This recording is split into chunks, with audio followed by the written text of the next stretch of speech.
last time na nagsipag tayo at tayo na lang. Mr. Abdullah?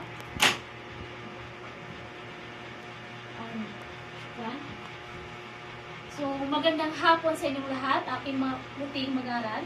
Magandang hapon rin po, ma'am. Okay, salamat. Bago kayo magsipag po, is ayusin nyo muna yung mga upuan nyo at pupulutin ang mga basura sa ilalim ng yung upuan at makinig ng mabuti. Okay. May umiwan ba sa klase ngayon? Wala, ma'am. Okay, very good. So, may nakakaalam pa ba or may nakakaalala pa ba sa previous topic natin noon? Na previous topic natin sa nakarang araw? Climate change. Okay, very good. Palakpakan natin. So, ano nga ba ang climate change? Okay, Jonalyn? Ito po ang pagbabago ng klima o ng panahon. Tama, very good. So, ang climate change ay ang pagbabago ng klima o panahon dahil sa pagtaas ng greenhouse gas na nagpapainit ng mundo. So, ano nga ba ang epekto ng climate change? So, ito ay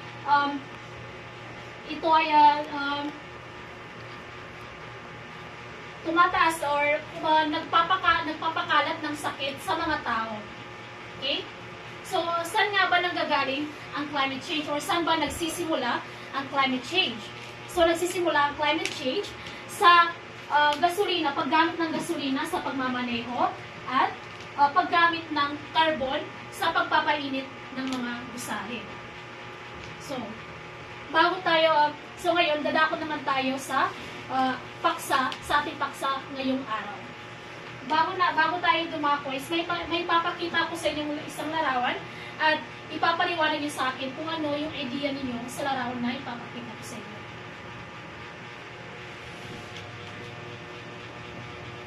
So, anong nakikita niyo sa larawan na ito?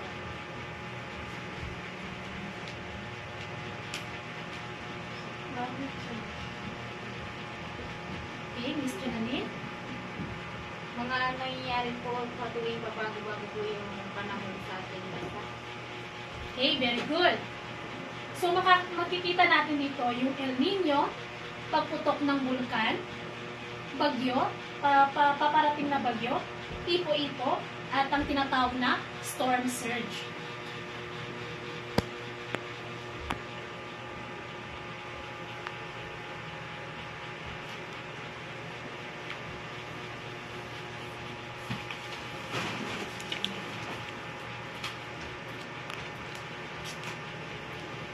So, ang paksa na tatalakay natin ngayong araw ay patungkol sa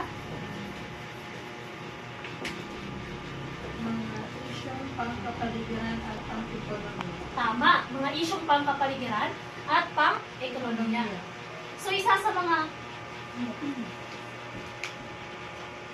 So, bago tayo dumako sa topic na ito, sa paksa na ito, is ito yung layunin natin upang malaman natin yung mga aralin na inaasahan sa isang mag-aaral.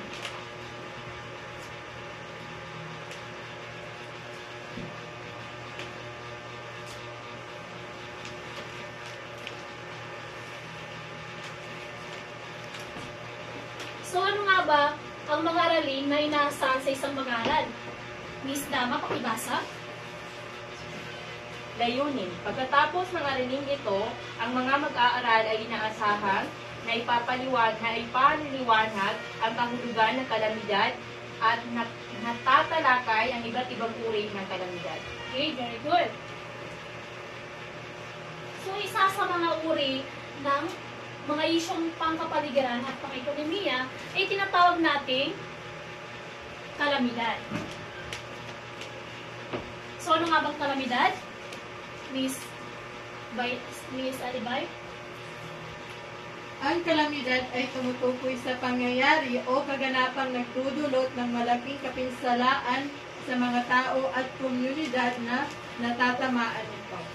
Very good. So, ang kalamidad ay isang pangyayaring hindi inaasahan hindi inaasahan na sanhi ng proseso ng kalikasan. So, meron tayong iba't ibang uri ng kalamidad.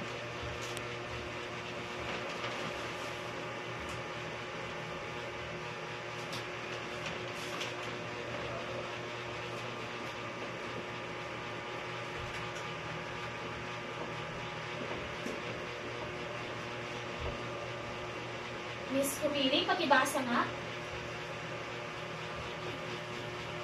Iba't ibang uri ng kalamidad. Pagbagyo ay ang namumuong sama ng panahon at malakas na hangin at may dalang mabigat na ulan. Pagbaha ay ang umaapo at tumataas na level ng tubig na nadulot ng malakas at walang tigil na pagkulan sa komunidad. Pagdaluyong bagyo ay ang hindi karaniwang pagtaas ng tubig sa dalampasigan abang papalapit ang bagyo. Okay, very good. So, ang iba't ibang uri ng kalamidad. So, meron tayong pagbagyo. Ang pagbagyo ay ang namumuong sama ng panahon at malakas na hangin at may dalang mabigat na ulan. So, ang pagbagyo ay kadalasang makikita natin sa gitna ng karagatan. Ito yung pagsasama. Ito yung pagtatagpo ng isang malamig at mainit na panahon. Ito yung pagsasama ng mainit at malamig na panahon. So, ang mainit na hangin ay umaakyat. Ang mainit na hangin ay ang mainit na hangin ay nagtatagpo sa mainit na dagat. Kaya umaakyat at nagkakaroon ng low pressure area or tinatawag nating LPS. Ang pangalawa naman ay ang pagbaha. So, ang pagbaha, ito ay kadalasang mas lumalala kapag yung daluyan ng tubig ay bumabara gaya ng mga kanal, mga imburnal. Yes, tama. At ang pagdaluyong bagyo naman is hindi na, alam natin na hindi familiar sa inyo, di ba? Hindi familiar. In English, tawag dito is storm surge. Hindi siya familiar na bagyo or uri ng kalamidad. Pero marami siyang napatay na tao dahil sa pagdaluyong na ito. Maraming namatay na tao. Maraming hindi na-alerto o hindi familiar na mga tao na namatay during the Yolanda sa Tacloban City. Okay. So, naintindihan niyo ba? Yes, ma'am. May ibang katanungan pa? Wala po. Okay, dahil dyan, may pa-aktibidad ako sa inyo na kung saan gagawa kayo ng dula o pagsasalula patungkol sa mga issue ng kapaligiran at pang-ekonomiya. Pipili lang kayo dito sa iba't ibang uri ng kalamidad at inyong gagawan ng dula or pagsasalula.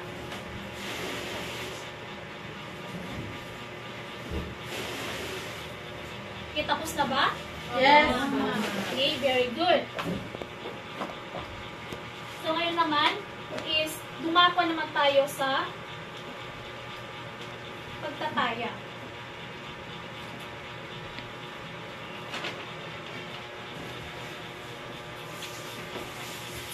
Miss Samrayda Kapusan, pakibasa nga.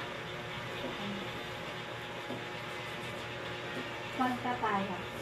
Okay, panuto, ibigay ang pagkakaskilan lang ng bawat pangungusap. Isulat ang tamang sagot sa apat lang. Number 1, ito ay tumutukoy sa pangyayari o kaganapan na dudulot ng malaking kapinsalan sa mga tao. Okay, tama na. Okay na. So, may handa ba kayong papel sa inyong lamesa? Yes, ma'am. So, pakisagutan ninyo ang mga sumusunod na katanungan. Tapos na ba? Yes, Okay, ma'am. very good. So, ngayon, sasagutan natin ang mga katanungan na naisulat sa harapan. Sino ba pwede mag-volunteer na sasagot? Okay. 4. Pumili. Ipili lang tayo dito, ha?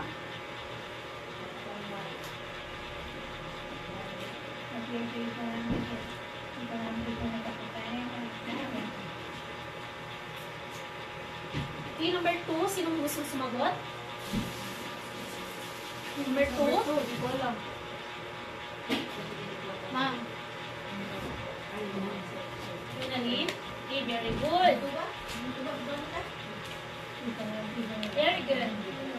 Number 3. Sino gusto sumagot? Another one. Another one.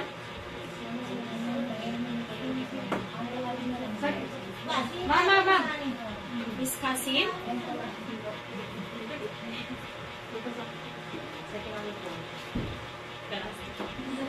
Okay, very good.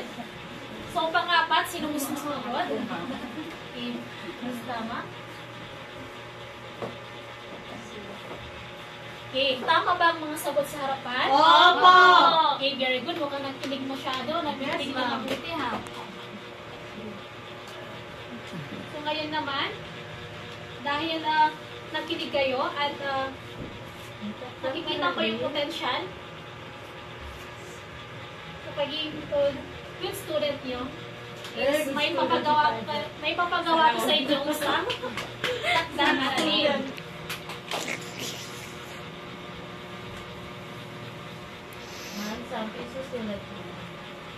Wait lang, ha? Sino gustong bumasa sa ating takdang aralin? Gusto namin? Gumawa ng isang sanaysay kung ano ang maaari mong gawin bilang isang mag-aaral upang maiwasan ang mga kalamidad na lumagin. Okay. So, gumawa ng isang sanaysay kung anong maaari mong gawin bilang isang mag-aaral upang maiwasan ang mga kalamidad na nabanggit. So, ano nga yung mga kalamidad na nabanggit? Bagyo. Bagyo, Pagbaha, storm surge, Tsunami. Okay, very good. So, mamimili lang kayo doon. Saan isusulat? Sa isang malinis na papel. One White full paper. sheet of paper. Okay, naintindihan niyo ba? Opo. Okay, salampakan rin yung sarili. So, ngayon naman is i-review natin kung na-achieve ba natin yung goal natin sa araw na ito, which is yung layunin natin.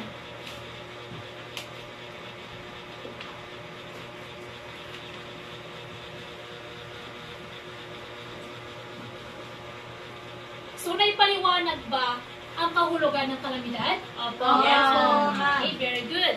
At natatalakay ba ang iba't ibang uri ng kalamidad? Opo. Okay, very good. So, dito sa takdang aralin, pinapaalala ko lang sa inyo na kung sino man ay hindi naggumawa ng takdang aralin, ay pakakantahin ko sa harapan. Gusto nyo ba yun? Hindi po, ma'am. Saan nilalagay? Susulat? Sa may nais na papel. Pag hindi alam yung panuto, saan magtatanong? Sa klase. Okay, tama. Sa atin. Kuya. Pwede rin tayo. Dahil magaling kayo, may puntos ang bawat isa sa inyo. Yay! So, dun lamang po. At maraming salamat sa pagkikinig. At naway, naway ma-boost pa or mag-increase pa, madagdagan pa ang knowledge natin patungkol sa komunidad o kalamidad na kailangan nating paghandaan tuwing darating ito sa ating bansa. Opo, So, yun lamang po. Maraming salamat sa inyong lahat. Maraming salamat din po, ma'am. Magandang hapon at paalam sa inyong lahat. Okay? Paalam na rin po, ma'am.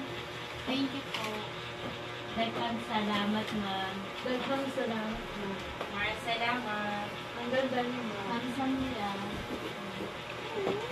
Ikaw lang, babay. Ang dumi niyo na yun, ma'am. Ay, baka ko na saan. Ay, ayoko.